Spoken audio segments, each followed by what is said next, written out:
Чеховын ер нь дөрүүд хурц юмгүй тий. Тэгсэн мөртлөө надад миний бодлоор бүгдээр нь тийм дотгошоогоо бүр эсэргээр агуу юм шиг нэг тийм санагдтыг. Энэ нуур ч бас энэ зохиол яалчгүй одоо гол одоо символ гэх юм уу тийм юмнууд нь байгаад байдаг тий. Нэг тийм нуур нэг тийм цэвэр ариуныг илтгэдэг ч юм уу. Яадаг ч юм. Гэхдээ миний бодлоо нуур нь цэвэр ариун тэднэрт нэг байхгүй өөр ертөнцийн талаар байгаад байгаа юм шиг. Хүн болгоны дотор байгаа нэг харамслалын талаар ч юм уу тий. Харамссан мөртлөө эсвэл зэрэг гаргаад нэг тийм нуур руу орох ёстой тэр процессын талаар ч юм уу. Нэг тийм ариусгах зүйлийн талаар байгаад юм шиг бол тийм мэдрэмж төрдөг.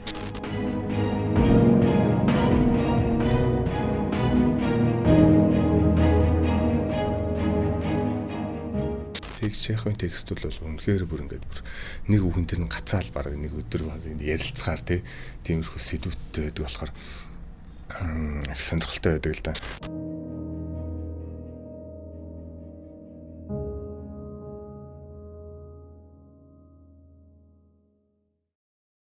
Дэлхийн театрын өдрийн мэндийг хүргэе. За тэгэхэд энэ өдөр бид нар одоо дэлхийн сонгодог зохиолч, за хошин жүжигийн, за дээр нь бас сонгодог жүжигийн үгийн урлагийн маструудын нэг, за Оросын сууд зохиолч Антон Павлович Чеховын за цахлай жүжигийг онцлон ярихаар боллоо. За Чехов бол одоо өгүүллийн нэрт мастер гэдгийг одоо манай үзэгчид, уншигчид одоо маш сайн мэдж байгаа. Монголд бол одоо маш олон өгүүллэгүүд нь орчуулагдсан. За цахлай жүжиг бол 2001 онд Баатар найруулагчийн тавилтаар бол одоо улсын драмын Эрдмийн театрт мөн тоглогдож байсныг бас зарим нь санаж байгаа. Нөгөө төгөрийн торын цэцэрлэг ч юм уу одоо ер нь Чеховын нэлээд хошин жүжигүүд, нэлээд олон бүтээлүүд бол одоо өргөн цар хүрээтэйгээр манай монгол хэлнээс орчуулж буусан байдаг. За өнөөдөр Чеховын энэхүү одоо жүжигүүд дотроос хамгийн одоо их яригддаг, за судлаачдын хамгийн их үнэлдэг цахлай жүжигийг одоо онцлохоор за Паро театрын найруулагч Анхбаатар маань сүрэлцэн ирсэн байна. За бидний урилгыг хүлээж авч бас ирсэнд маш их баярлалаа. Сайн байцгаана уу, бүгдэндээс театрын өдрийн мэнд хүргэе. Намайгаас урьж байгаад маш их баярлалаа танай хамт олонд. За бас нэлээд завгүй маш олон жүжигчид бас Паро театр тавьж байгаа тий.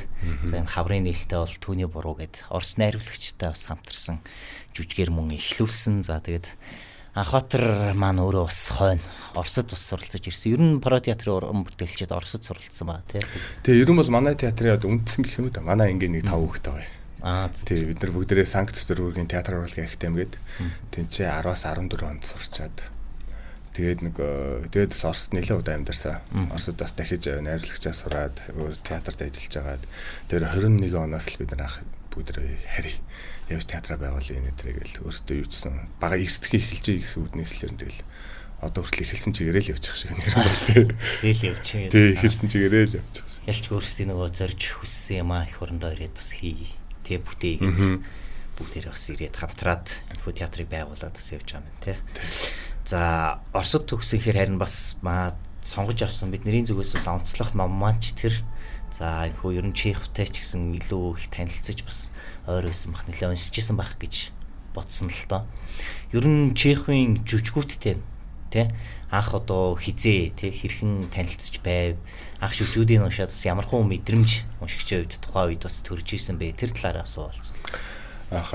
Анх бол ер нь бол Чеховтэй гэлтгүй яг одоо урлаг гэх юм да. Театр, театр тий зохиолчдод танилцах миний зам бол ер нь бол 10 жилийн төгсөөл яг их сургуульд ороод яг жүжигчин гэдэг мэрэгжлийг сонгоод эхэлсэн л дээ. Уг энэ пессимист тоглож байгаа л явж байгаа шүү дээ бид нар чи. Тэгээ нэг унган юм байсан юм аашаа тэгэл юмдаа тэнцсэн. Тэгэл яг очиод уучраа болоод эхний ээлжинд бол яг ингээд зүгээр одоо Улаанбаатараас ирсэн нэг хүнд ирээд хүүхдэд ирээд Чехов үзэх бол хэцүү л дээ. Ойлгоход хэцүү дээ. Ялангуяа уншаад байтгаа үзээчсэндээ ойлгох гэдэг зүгээр яг хошин юмнуудыг л ерөнхий мэдрэмжээр нь яна өгөхөс яг Чехов бол бас нэг тийм хэдэн жилийн одоо урлагтай ойр байх юм сайн уншдаг байх тиймэрхүү хүмүүстээс тэр юм мэдрэхийн тулд тэрийг бол сайн уншигч байх хэрэгтэй болов Чеховыг ойлгохын тулд. Минийх бол нэг 3 дугаар курсээсээ ч юм уу те багаар л юм. Гэхдээ одоо хүртэл нэг тийм сайн бол биш. Чеховтой бол ерөөдөө танилцсаар л яваа. Ер нь ийм зохиолчдын бүтээлийг өөртөө бүрэн нээж бүрэн дөрөв ойлгоно гэдэг бол бас заримдаа уншигчийн хувьд ч тэр ер нь бүтшгүй зүйл юм шиг байна шүү дээ.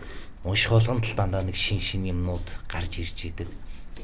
тий ялангуяа найруулагчийн хувьд яг зохиолчийн юмыг бүрэн дүрэн ойлгоно гэдэг бол бас нэг тийм том амлалт гэх юм уу тий би Чеховыг ойлгосон гэж хэлэх бол бас аимшигтай хэрэг шүү дээ. Ер нь бол тэр болтлоо бол ер нь бас мэдгүй тэр болох юм уу гэдэг л миний бодлоор Чеховыг ойлголоо гэж хэлэх цаг бас. Тийм Чеховын жүжигүүдээс нэг юм юу яадаг штэ.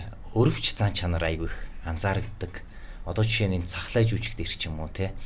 За тэр эмч байна те багш байна ингээд нөгөө нэг трипл Констант Гаврилович ч өөрөө юм одоо маш их тийм мундаг сот бүтээл хийхийг эрмэлдсэн.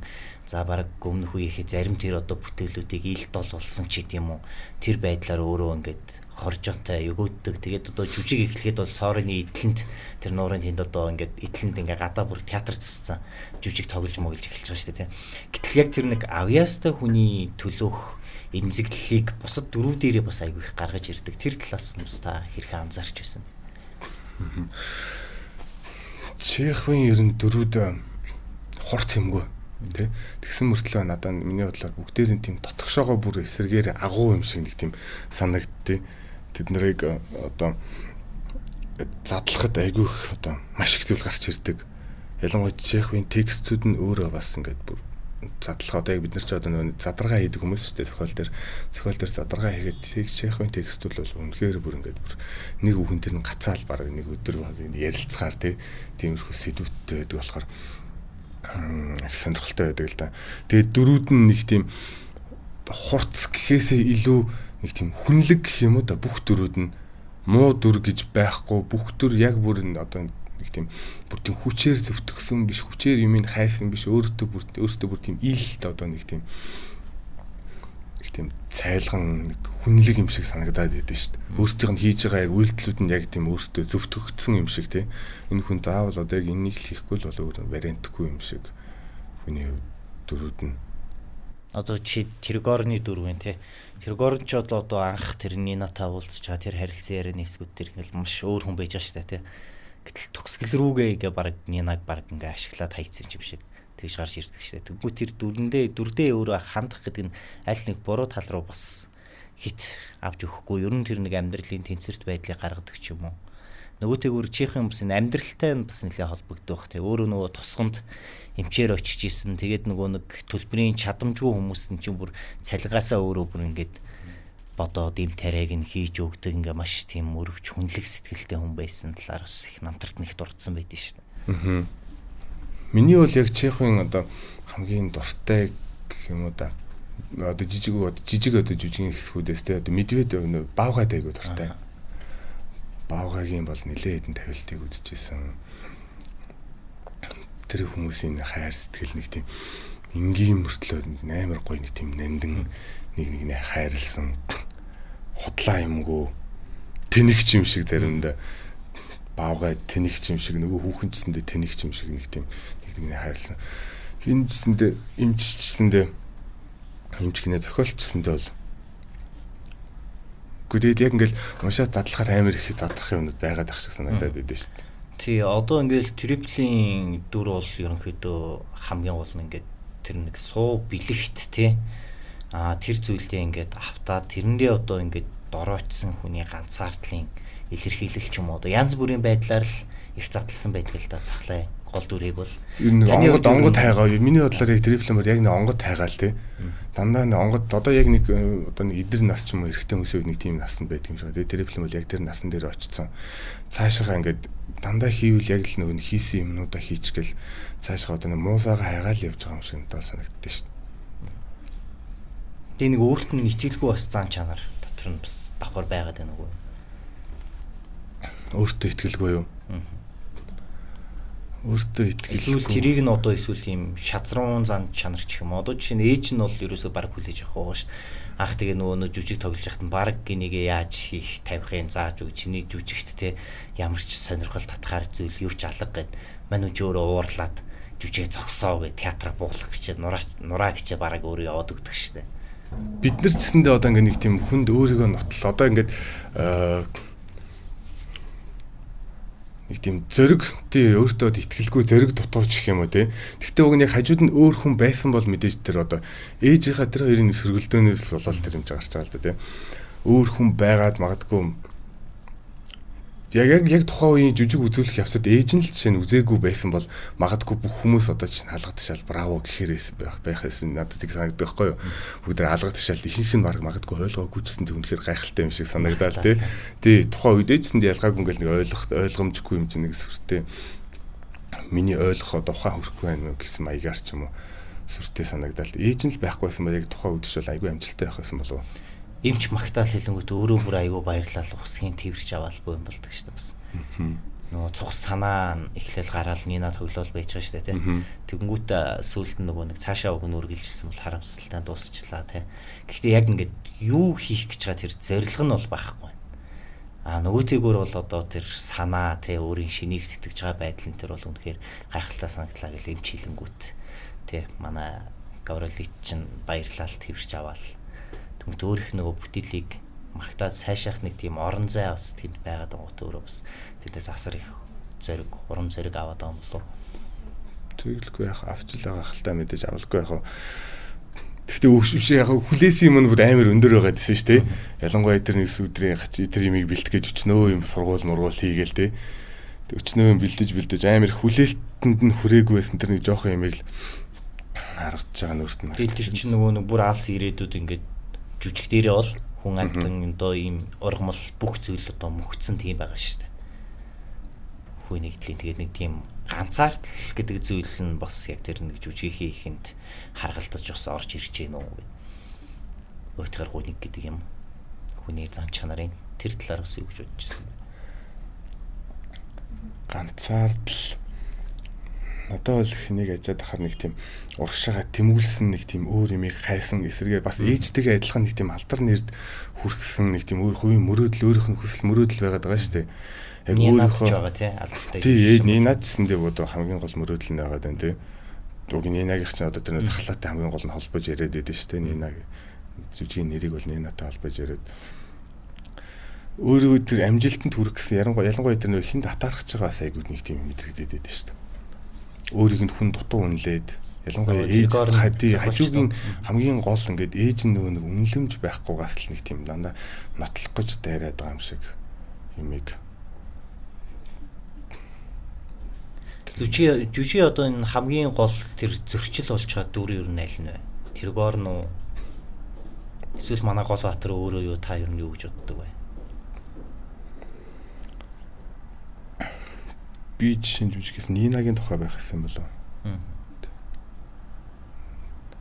Нина л баг гол нь байх байсан бах та. Нина тэгэхээр танд ямар хуу сэтгэл ер нь үлдээсэн жүжиг унших явцад.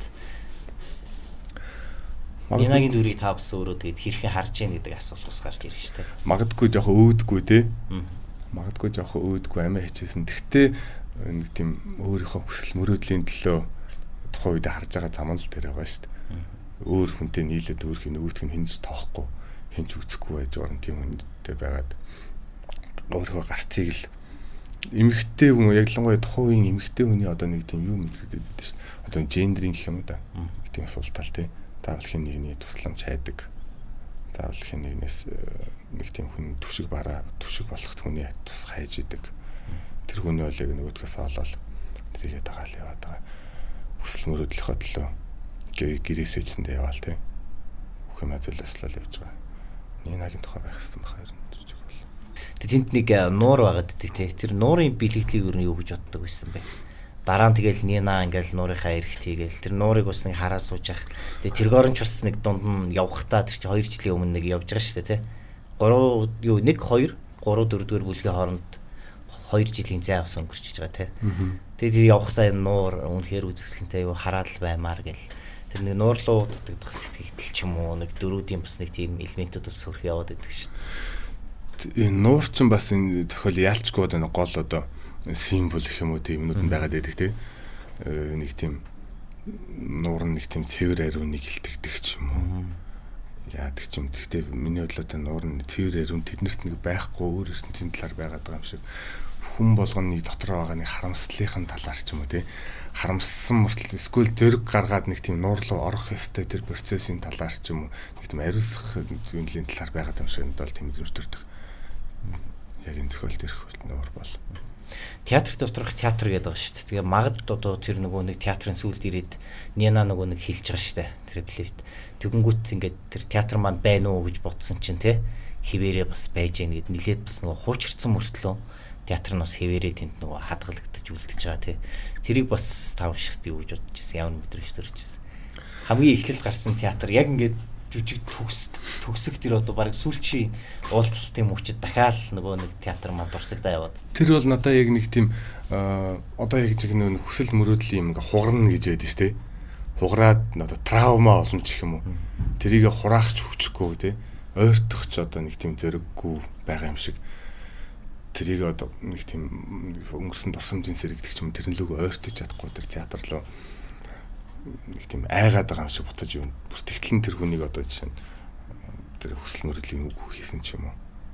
Тэр талаар айгүй юм болоо театр руу орж чадахгүй. Цахлаа будаж авчирч тавьж байгаа шүү дээ тий. Тэгээд би энэ цахлааг буудсан ингээд Нянаг хөвл. Нянаг явах гэж байхад нь бараг авчирч тавьдаг шүү дээ. Тэгээ Нина бол одоо тодорхой байгаа тий. Өөрийг нь ингээд өөрт нь одоо ингээд сайн гэдгийг ер нь гадарлаад өөрөө хилцэн мэдж байгаа боловч одоо тэрг оронд хайртай болсон тэрийгээ дагаад араас нь алдартай жүжигчин болно гэж хот руу явах гэж байгаа тийм Москва хот руу явах гэж байгаа.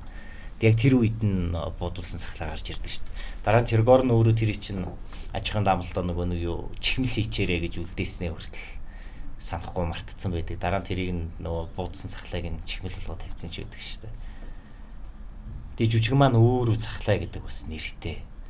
Тэгээд одоо цахлаа дээр нь шовуу тий. Тэгээд энэ утгаараа цахлаа маань өөрөө бас ямар ч онцлогтой тий. Тэр талаас нь бас хэрхэн харж бодож исэн бол цахлааг бол ер нь нэг мөрөөдлийн бэлэг тэмдэг гэх юм уу тий. Хүсэл мөрөөдлийн бэлэг тэмдэг гэж яриад байдаг шүү дээ. Тэгэд энэ ч байгаа дөрөв чинь бүгдээрээ яг нэг хүсэл нэг тийм алагдсан хүсэл мөрөөдөлтэй гэх юм уу. Тэрнгүүрээ яхав дөрөвд одоо цахлааг алж авчирсан юм болов уу? Өөрсдөө бутсан гэсэн хүсэл мөрөөдөл баг.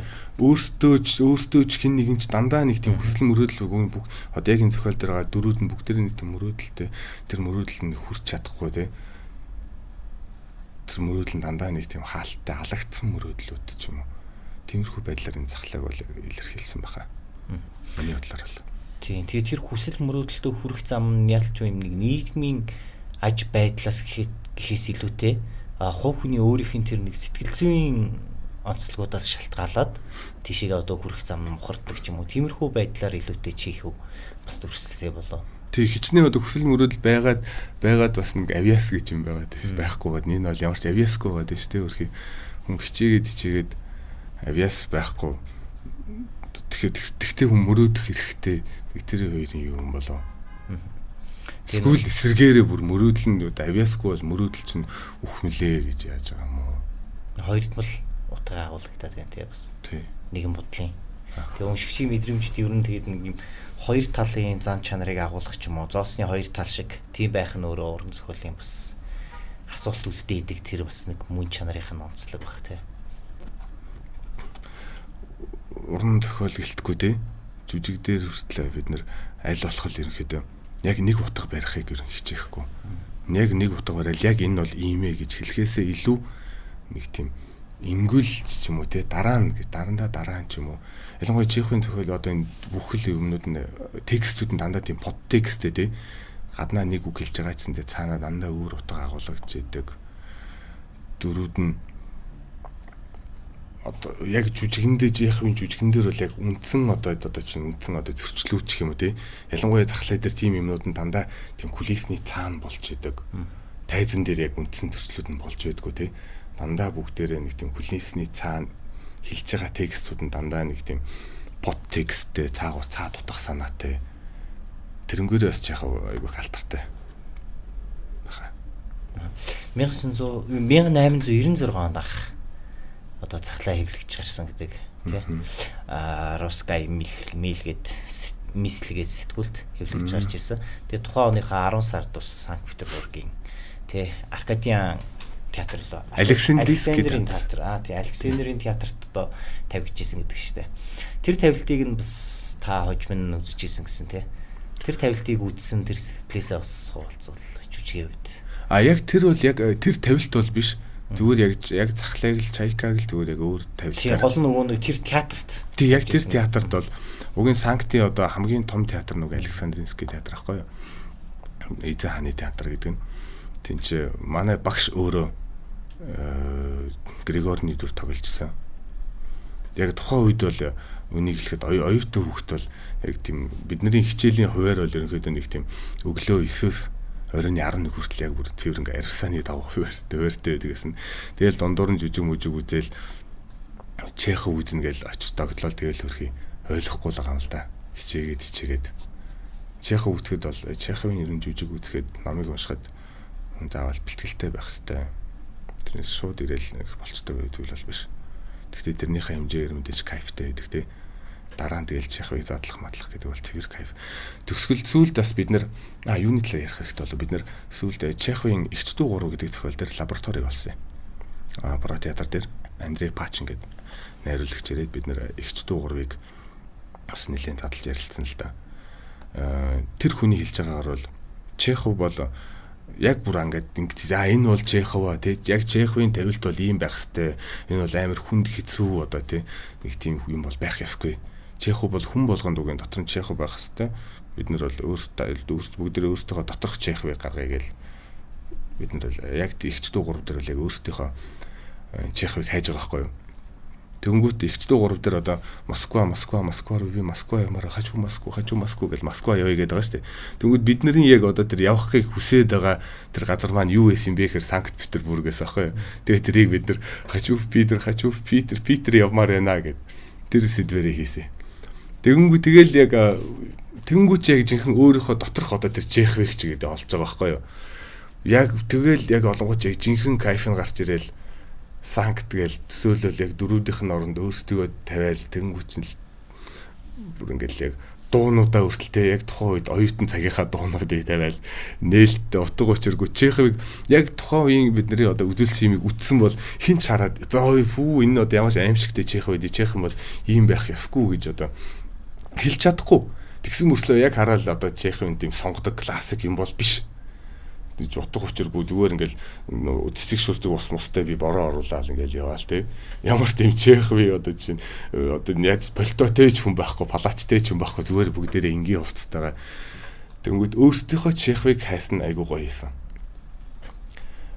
Хүн болгон бас тийм Чеховаас нэг тийм одоо сонгодог хэцүү хүн гэхээс илүү өөрсдийнхөө Чеховыг бас хайвал энэ дөрүүт ч нүгийн нэг тийм хэдэн зуун жилд ч угийн хизээч одоо хамгийн нэг тийм сүүчнэс тэгэхээр одоо юу гэмтэй хүний мөн чанар дандаа давтагдахаар аль ч үеийн хүмүүст дандаа тулгамдахаар асуудлуудыг бичсэн болохоор бид нараас тийм айлуулах хинэнгээр илүү үнцэнтэй болов гэж яах вэ хамгийн төрөлхийн байж идэг зан айл гэсэн үг тийм төрөлхийн байж идэг тэгсэн мөртлөө тэр нь бүр тийм нандин баг зарим хүмүүс өөрсдөө ч ойлгохгүй юмыг те Чеховыг уншаад сэргээр ойлгодог ч юм уу өөрөө өөрсдийгөө ойлгож чадахгүй юм энэ дөрүүдээр харьцуулж иж бас өөрийгөө илүү тийм ойлгох боломжтой давхцах юмнууд бол айгүй их байгаад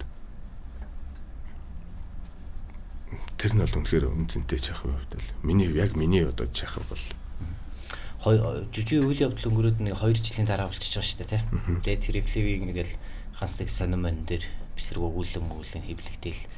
Тэгэл нөө Аркади ээж нь буцаж ирэхдээ Тэргоронтой энэ төр хав буцаж ирэхдээ тэр сонины авчлаа.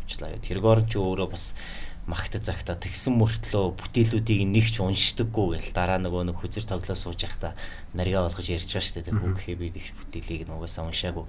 Тэгсэн мөртлөө шүүмжлээд идэг хүүхтэй.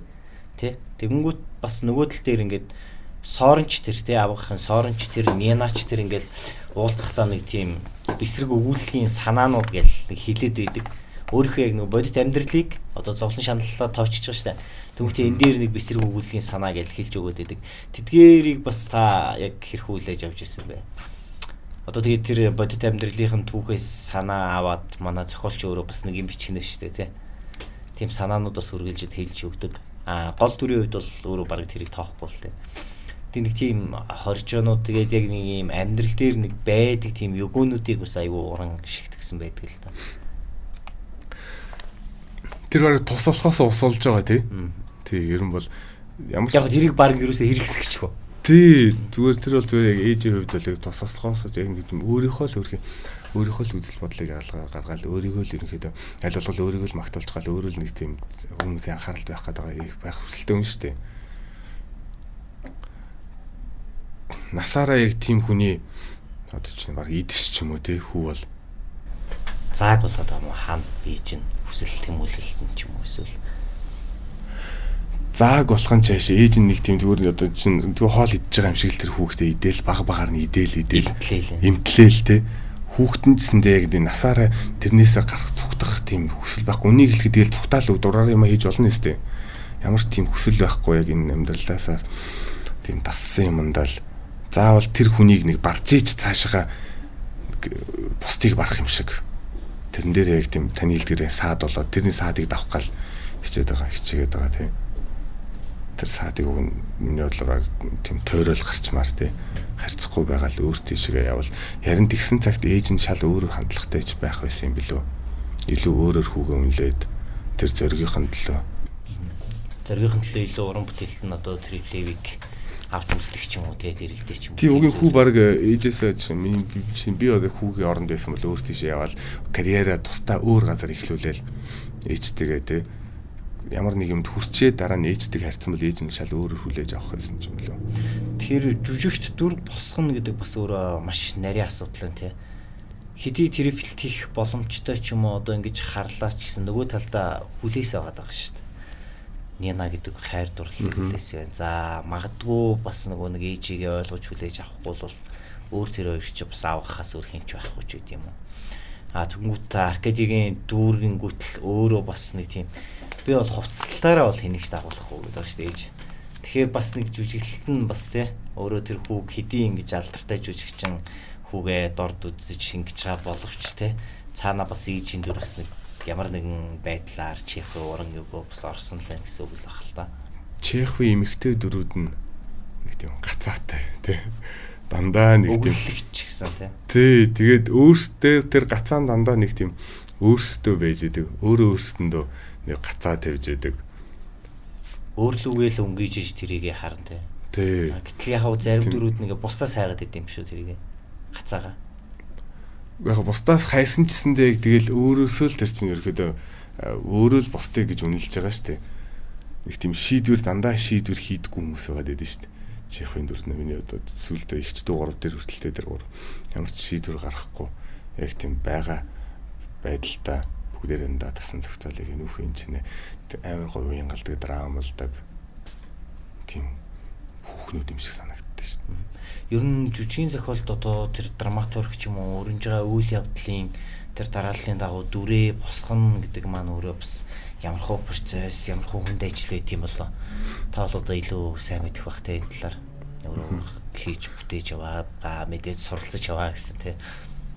Дүр босгох хэрнээ дүрийн үр хайна гэж яддаг шүү дээ бид нар чинь дүрийн үр хайна гэж тэр дүрийн одоо гол мөн чанарыг хайгаад тэрийг өөртөө нэг суулгах нэг тийм жижигхэн нэг тийм юм суулгахаар л нэг тийм би бас өөрөө жүжигч хүн л дээ нэг тийм хальт нэг жижигхэн юм бариад авчихаар цаашгаа бүр ингээл ургаал гарчдаг байхгүй цаашгаа тарих бодол төрслийг тэр үрийн дагуу бодоод байгаа юм шиг тий яриа бүх юм ингээл дийлж бүх юм ингээл хувирал яг тэр нэг үрийг олох л өөрөө амар хэцүү тэр үрийг бол багшийн хэлдгээр бол аль болох одоо дүр хийж байгаа дүртэйгээ өөрийгөө л харьцуулж явах хэрэгтэй. Өөртөө болж исэн явдлаас ч юм уу өөртөө аль болох тийм өөрийнхөө мэдрэмжэн дээр одоо нэг тийм шинийг одоо зохиохоос стикээсээ илүү хийсвэр юм үүсгэхээс илүү аль болох өөрийгөө ухаж өөртөө байгаа юм өөрийнхөө мэдрэмжэн дээр үүсгэл тэр дүрийн үрн одоо их чиний нина ч юм уу тийм тэгвэл яг тийм үнэн сонирхолтой босдожсэн дээ. Тэрнээс яг ингээл яг нэг схем дагуу бүгдээ адилхан нина хийгээд байвал тэр бол сонирхолгүй шүү дээ. Хүн болгоо мэдээж өөрийн нина байх хэрэгтэй тий. Тэр дүрийн үрийг найруулагч жүжигч хоёрын нэг тийм тустай VIP уулзалтын хэсгээс л олж аван да. Миний доторх Чехов гэдэг нь өөр өөрсдийн доторх Чехов гэнтэргээ бас ярьсан шүү дээ. Түрүүн тий. Таны доторх Чеховын тухай тэгвэл ярилцсан л да. Миний доторх Чехов ч нөө би ч бас улаан үедэд Боредийн улаан үедэд айгүй удаа амьдсан байхгүй. Тэжээний гудамж нэг нэг тийм амар тайван Чехов ирээд яг тэр сандал дээр нэг суужсэн хөшөө нэгдэ. Амар тайван гэдэг баг ингээд нэг тийм цаймаа ууцсан. Миний дотор хувьд Чехов амар нэг тайван хүн. ямар ч яарсан юмгүй нэг тийм бодох завтай бид нар хажууд нэг тийм бодох завгүй ч дандаа нэг яарсан байгаад л Чехов бол үнэхээр ингээд тайван тий. Тэгээд нэг тийм одоо бидний хэлдгээр одоо сүртэй юм хийх гэж өртөөс ичээдгүй тий. Эсэргээр харин тэр сүрээс дандаа хол байдаг. Яг бид нар бол пафос гэж ярьдаг байхгүй юу? Юмыг дандаа сүртэй болгож нэг тийм одоо худлаагаас хол эсэргээр үнэн юмыг айгүй их зөв хайж яадаг. Маш тийм энгийн хүн шиг санагддаг шин. Бүр тийм хит энгийн баг энгийн дэнцэн ч юм уу. Тийм ч болохоор нэг тийм худлаа юм гэхээс л дандаа нэг тиймний дотрыг хэтрүүлэггүйгээр нэг тийм уран халилгүйгээр үннээр дандаа нэг тийм бичээд байгаа юм шиг. Гойч хийлэлгүй, чамирхалгүй тий. Тий, ямар тийм чимэглэл байхгүй. Одоо чинь манай Монголын орчин үеийн одоо уран зохиолтой айгүй их тийм чимэглэл ихтэй санагддаг байхгүй юу. Тэнгуү Чехов эсрэгээр тийм чимэглэл гэхээсээ илүү оновчтой яг тэр үг нь айгүй тийм оновчтой тэр дүрийгдийг илтгэж байгаа үгүүд айгүй тийм зөв юм шиг болоод санагддаг.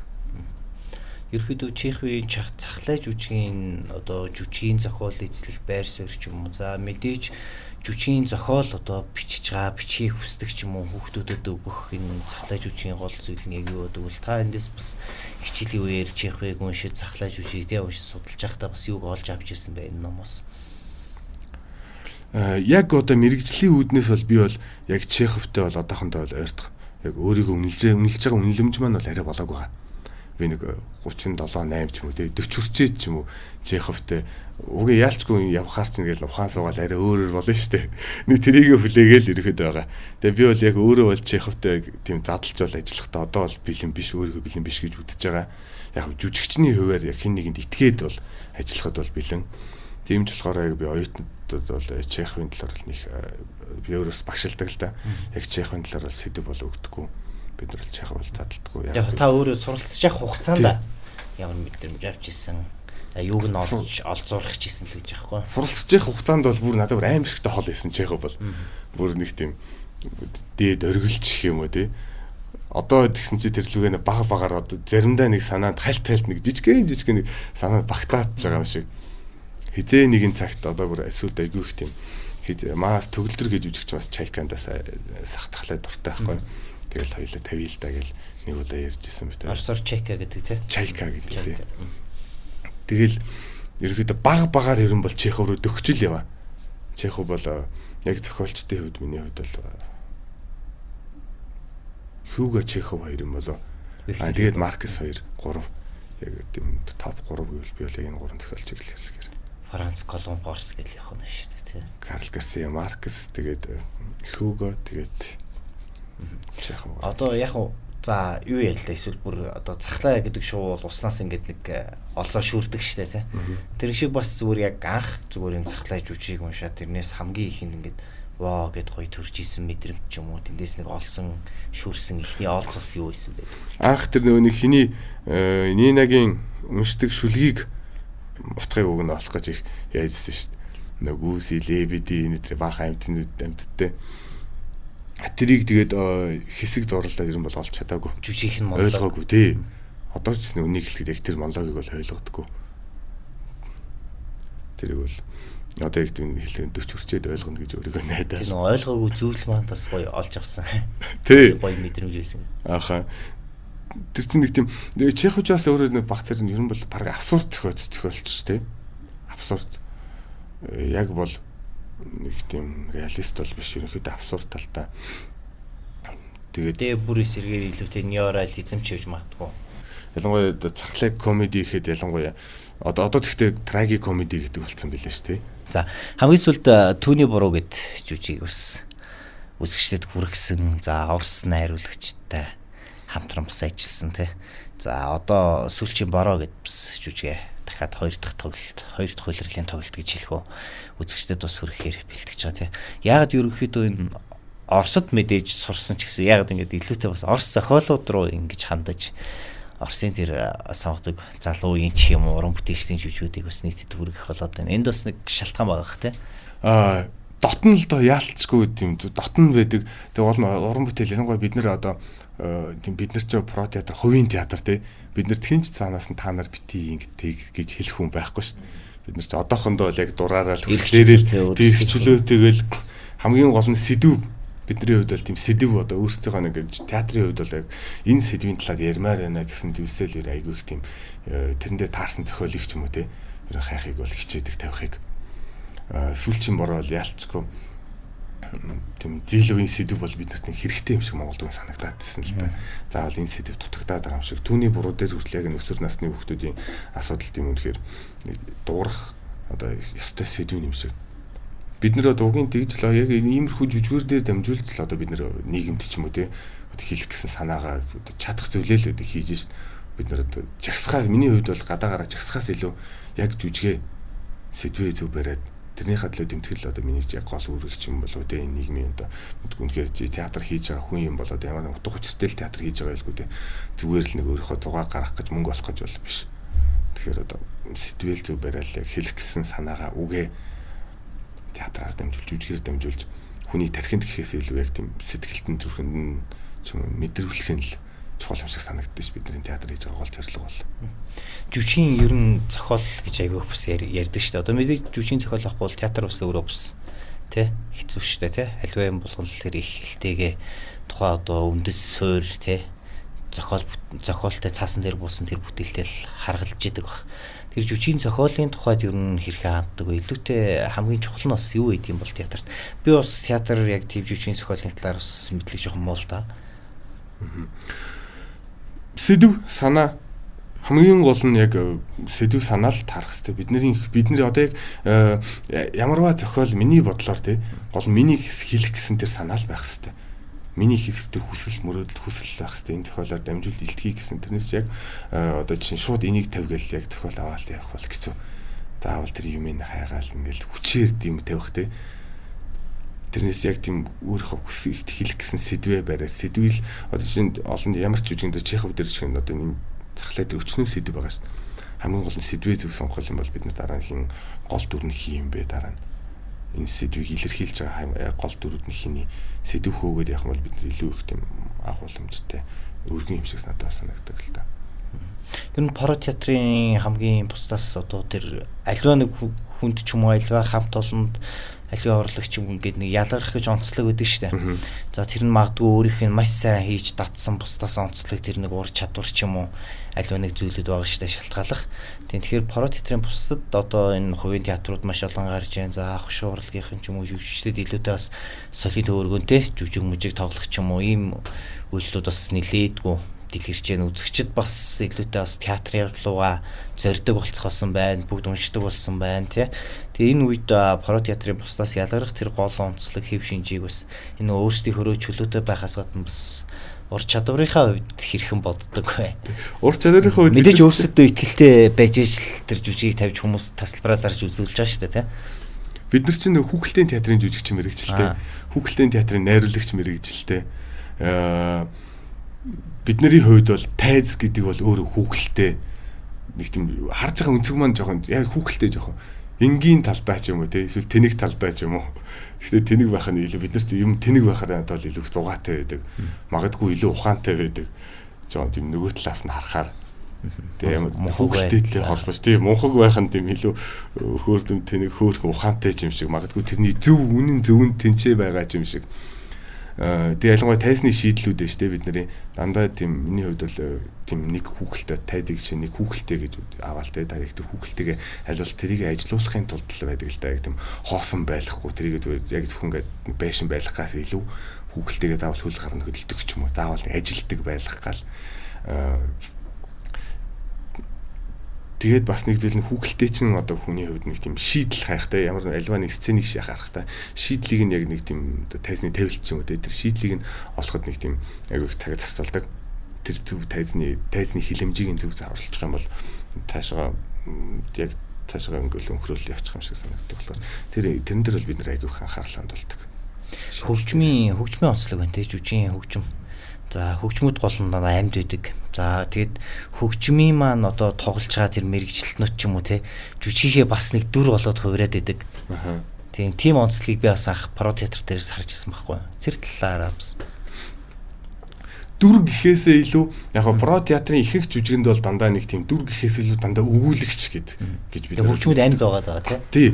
Одоо чинь жүжигчин, хөгжимчин бид нар бүгдээрээ нийлээд нэг түүхийг зэрэгтэлд өгүүлж байгаа. Тэр үндсээс яг нээлттэй гэж бол би бол хэлнэ л дээ. Дүр гэхээсээ илүү нэг тийм нээлттэй одоо яг энэ жүжигийн талаар үзэгчдэд ярьж өгч байгаа ч юм уу. Бүгдээрээ нээлттэй ярьж байгаа. Тийм болохоор яг тийм тусдаа хин нэгээ тусдаа авахгүйгээр нээлттэй харилцдаг хоорондоо ярьж болдог тий. Жүжигээсээ гараад ярилцж болдог. Өөр юмний талаар ярьж болдог. Буцаад зохиолынхаа талаар үргэлжлүүлээд ярьж болдог. Сэсгэр үсний талаар шууд зүгээр ингээ нээлттэй өөрийнхөө үзэл бодлыг илэрхийлж болдог. Тэрнгээр бас онцлог юм болов. Одоо ингээл мэдээж маш олон хувийн театрууд байгуулагдах ч юм уу. За жил бүр бас нэлээд олон шин хуучны одоо зохиолыг дахин шинжилсэн тавилтаар сэргиэх ч юм уу те. Одоо ингээд театр бол нэлээд миний хувьд бол баг тийм амьтай, хөдөлгөөнтэй эсвэл илүүтэй тийм одоо хорт хөгжлөх үе яг тийм зөрчил тэмцлийг хийчих юм уу те. Илүү халуун талаа яриа өрнүүлэх боломжтой те. За магадгүй дуртай үздэг тэр жүжигчээ театраа өмөрөөд хоорондоо сайхан тэг хэрэлдэгч боломжтой ч юм уу тэг ийм гоё цаг үе дээр ингээд явж штэ тий. Ер нь энэ цаг үеийн онцлог ч юм уу цаашдын чиг хандлагыг бас залуу найруулагчийн хувьд бас хэрхэн хардаг вэ? Яг одоо бол нэг тийм сонирхолтой үе рүүгээ яг орохгүй л яваад байна. Орохгүй л одоо энэ ч бид нар бол амар хэлөө миний хувьд амар харах ороогүй байна гэж дүгэн чинь тий. Ороогүй байна. Ягаад гэвэл би бол одоо яг театрын үедээ маа театр орсон биш яг орохгүй л яваад байгаа. Монголд яг өнөөгийн байдал бол театр хийвэл үнэхээр хэцүү байна. Тий. Үнэхээр хэцүү театр үздэг хүн чалга тий. Тэгээд заавал нэг тийм театр хийхийн тулд заавал нэг од жүжигчтэй байх хэрэгтэй тий. Заавал нэг олон дагагчтай хүнтэй байх хэрэгтэй ч юм уу. Тэр нь авьяастай авьяасгүй хамаагүй ч юм. Магадгүй заавал нэг тийм маркетинг талаа тэрийг ашигладаг байх хэрэгтэй. Яг тэрнээс яг нэг тийм танихгүй хэдэн нөхдүүдээрээ чин сэтгэлээрээ театр хийх бол яг үннийг хэлэхэд бол хэцүү. Одоо маа театр 4 жил болж шít. Мэдээж 4 жил бол яг тэмцээл тий. Анх нэгтэй зайдлаа 1 жил өстө гүрээл амар гоё хална шít хэдлээ. Амар амжилтанд хүрсэн гэж бодоод явжсэн бол одоо л тэгэл яг тэр бодлоо хадгалах гал яваад энэ тэр бодлоо хадгалах гал. Найраа уцаа тасалчихгүй юм шиг. Тий, тэгтээ бас яг нэг тийм одоо санхүү талаасаа биш нөгөө талаасаа урам юу театрын одоо юу хандлагаас маа театр LED өөрсдийн гэсэн үзэгчтэй болсон байна. Тэрэнд нь бүр амар их одоо урам авч जैन тий баярлж जैन. Нэг жүжигээ тоглоод нэг тийм одоо чинь бид нар яг одоо сүүлчийн бороо гэдэг жүжигээ энэ жоохон бага зарагдаад байгаа юм шүү. Одоо энийг үргэлжлүүлж илдэ гэнгүй чинь нөгөө жүжигийнх нь билетийг хідэн авцсан байгаа байхгүй тий LED.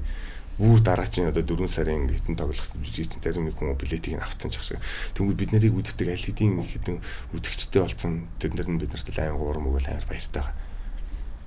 Тэгээд багаар энэ нэмэгдээл байгаа. Үгүй яг нэг жилийн дотор ингээд цөөн тоогоор л та тий. Тэгвэл тэр нь өөрөө нэмэгдэж байгаа нь амар гоё тийм урам өгдөг ч юм уу тий. Одоо ял ер нь бид нар жилийн дараа гэж харах байсан. За хэдлээ 10 жилийн дараа л гэж харъя да. 10 жилийн дараа юмыг өөрөө төсөөлвөл илүү тийм бид нарт урагшаа хүчтэй тэмцэх тэр хүчийг удаан өгөх юм болов. Мэдээж одоо ялангуяа за одоо жоохон нийгэм рүү орох гэдэг л үү. Тэр одоо яамнаас уг нь өөр хандлагатай л баймаар байна тий. Театрын талаар бид нарыг жоохон дутуу үнэлээд байгаа юм шиг санагддаг. Соёл урлагийн байгууллагуудыг тэгтлүүний хэрэг дээр одоо гарч байгаа их том асуудлууд их нь яг бидний дутуу орон зайнаас болоод үүсээд байгаа юм болов уу? Төсвөр насны хүүхдүүдийн ч юм уу гэр бүлийн ч юм уу. Миний бодлоор одоо нэг тийм бид нар боловсролыг яг тархинд шууд өгөөд байна л да тий. Тархинд өгөөд энэ тэгтээ тэр хүүхдүүд ч юм уу хүмүүс мэдэрч юусээс амжихгүй байгаад байна. Гол нь тэр мэдрэх одоо тэр сэтгэхийн ч мэдрэх одоо энэ мэдрэмж гэдэг чинь хамгийн чухал нь өстэй тий хүнд бол яаж мэдэрсэн юмаа хүн гээд байгуул өмнө бат суугаад бид нарт бол яг 10 жил би бол өөрөө 10 жилээр дүгнэж шин надад бол ямар ч тийм юм өгөөгүй. 10 жил би бол надад мэдрэх талаар юм бол заагаагүй үнийг хэлэхэд яг дандаа нэг тийм оюун тархинд ч юм уу тоо онол тиймэрхүү юм заасан болохоос би яг үнийг хайрлах ёстой, иймтэй байх ёстой тэр мэдрэмжүүдийг гэрээсээ л авч исэн. Тэгтэл би ингээ 10 жилээс чсэндээ улсаас тэр юмыг бид хөгжүүлж юмар гэж энэ мэдрэмж чинь чсэндээ яванд хөгжих ёстой хүн чинь хайрлаж сурах ёстой шүү дээ. Тэрнээс шууд гарч ирээл хайрладаг биш. хүн чинь яваандаа хайрлаж сурах ёстой, тэр хайрыг ойлгох ёстой. Тэрийг зөвхөн ээжийн үгнээс биш би зөвхөн хүн болгон нэг тийм жишээнээс биш би тэрийг ингээд нэг тийм оюун дархиараа хүлээх биш шууд ийшээ мэдрэмээр байгаа байхгүй. Мэдэрчээ дараа нь тэрийгэ боловсруулмаар байгаа байхгүй. Миний хувьд бол тэгвэл илүү үнцэнтэй би бол тэрийг дахин хизээч мартахааргүй ч юм уу. Тэрийг би цаашгаа дамжуулж чадхаар тий.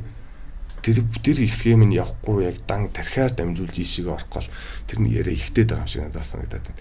Гэтэл бид нар эсэргээр яг энэ мэдрэмжийг эхэлж ойлгохгүй байг л дээ эхлээд. Яг тийш яг тэр юу өөрийнхөө юу мэдэрч байгааг ойлгохгүй байг л дээ хүүхд.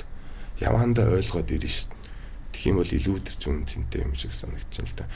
Яг тэр ойлгуулах мэдрүүлэх юмыг бид нар бол хийж чадна. Урлах юм. Тийм мэдрэн гэсээс ер нь бол тэгэл хүн улааны нийлцээр амтан гэж монголчууд гэдэг штэ. Энэ улаан цуруу амтан гарцсан ч гэдэм үү. Тэгэхээр чи ингээд тэр бага насандаа нялх дөнгөж төрөөд тий амтан байж гэдэг ч юм уу. Нөгөө талаараа ингээд том болоод тэр чи хүн болж гин хүн болж төлөвшин гэдэг юм нь тэр ялтчгүй мэдрэмж төлөвшл одоо тэр мэдлэг боловсрлоосоо бас ихэнд ялтчгүй хүн байх гэдэг нь өөрөө бас эрдэм ном сурахаасаа ихэнд бас тавьж ирж штэ. Тий, тэрийг нь бид нар л өгч чадсан штэ. Бид нар өргөж чардах чинь нэгээр өгөхгүй л хичээгээл байгаа. Бид нарыг бол дэмжих ёстой, ажиж ёстой л гэж үзэж байна.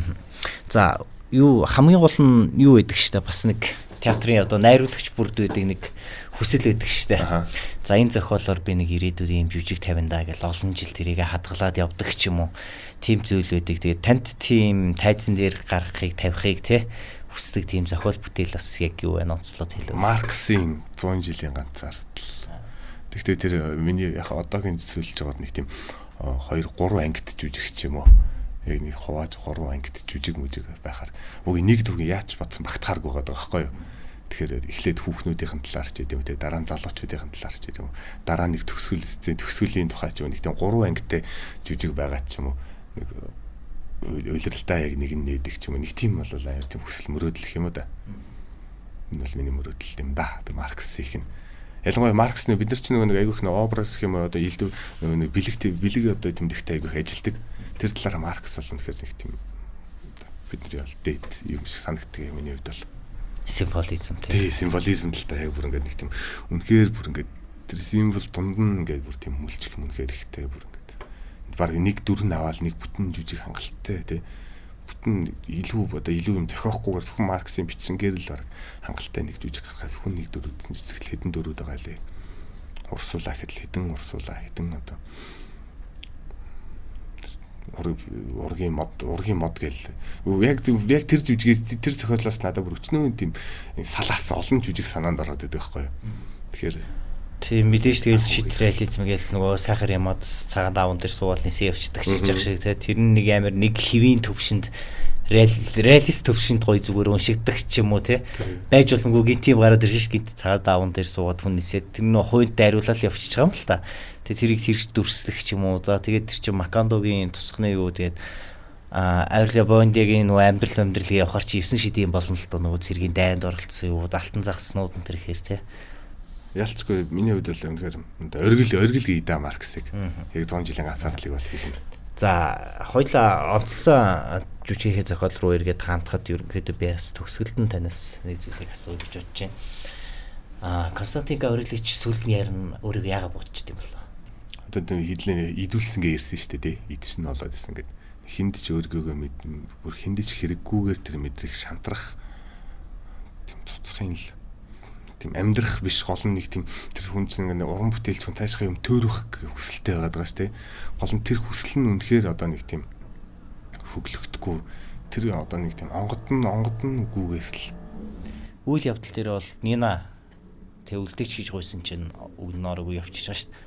Гэхдээ бол эргэж одоо наваг юм мундаг жүжигч юм болсон байхад ирээд уулзаараа гэж бол хэлдэг те. Дахиж хизээж уулзахгүй гэж бол тгээгүй. Тэгэхээр ялч тэр хоосрлын шалтгаан байна уу? Хинд ч хэрэггүйгээр мэдрэх юм бол өөрийгөө голох хоосрох тий юм бол. За тэгээд өнөөдрийн маань бас подкастэнд хүрэлцэн ирж за өөрийнхөө бас жүжигийн талаар за энэ цахлаа жүжигийн тухай бас санал бодлоо мэдрэмжээ гоё хуваалцсан танд маш их баярлалаа. Тэгээд манай бас медиагийн зүгээс үндэсний тойм гэдэг ингээд 7 хоног бүр за нийгэм төр өрнж байгаа улс төр урлаг, эдийн засаг гэд тэр бүгдийг ингээд сэдвүүдийг бас асуудал хандсан тийм тойм нийтлэлүүд бас гаргадаг 15 жилдээ одоо тасралтгүй явуулж байгаа юм сэтгүүл байгаа. Тэгээд энэ сэтгүүлийн бас сүүлийн дугааруудаас танд баярья. За баярлаа. За танай хамт олондоос намайг үрж сонирхолтой яриа өрнүүлсэнд баярлаа. За баярлаа. За энэ удаагийн дугаартаа бид хүн төрөлхтний уран зохиолын хосгүй нэгэн уудам нэмж сэтгэлтэн болох Антон Павлов Чеховын захлаа жүжигийг захлаа хэмээх одоо бүтээл нь орсон энэхүү номыг бас онцолж ярилцлаа.